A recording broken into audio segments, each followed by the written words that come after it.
Instrumentos de medición. La amplia variedad de instrumentos de medición depende de muchos factores. Por ejemplo, pensemos en la magnitud de longitud.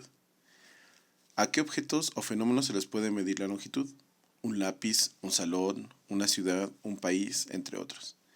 En el primer caso, una regla será suficiente, pero en el salón probablemente requieras un flexómetro.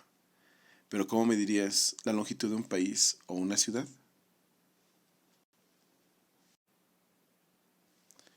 La masa podríamos utilizar una balanza granataria, balanza romana o balanza digital. Cada una tiene un propósito.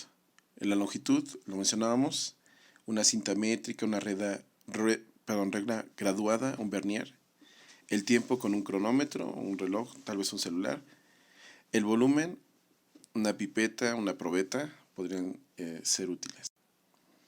Una fuerza, por ejemplo, con un dinamómetro. El nivel de iluminación con un luxómetro.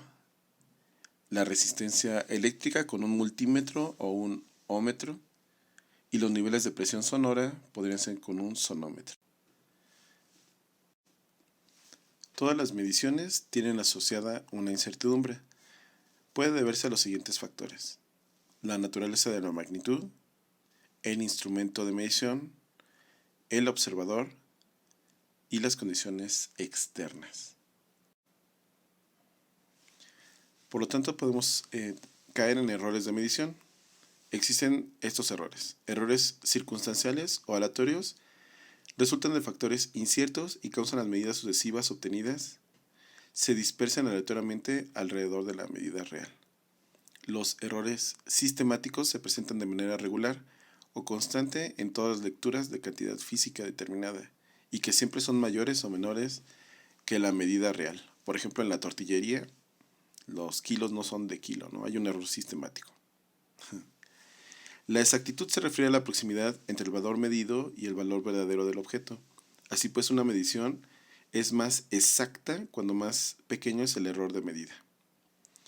Y la precisión es el grado de certeza entre los valores medidos de un mismo objeto.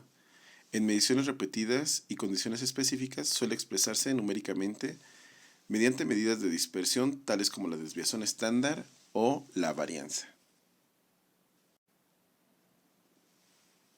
Error absoluto. Es la diferencia entre el valor real de la medida y el valor que se ha obtenido en la medición, y se puede expresar de la siguiente manera: m, representación de la medida; m minúscula, valor más probable de la medición; y delta m, intervalo de incertidumbre. El error relativo se obtiene dividiendo el error absoluto entre el valor promedio, esto es ER del error relativo, delta m entre m. También tenemos un error porcentual. Se obtiene multiplicando el error relativo que acabamos de mencionar por 100 y bueno, ya se expresa como un porcentaje. Muy bien, y al final viene donde se pueden calcular el error absoluto y el error relativo.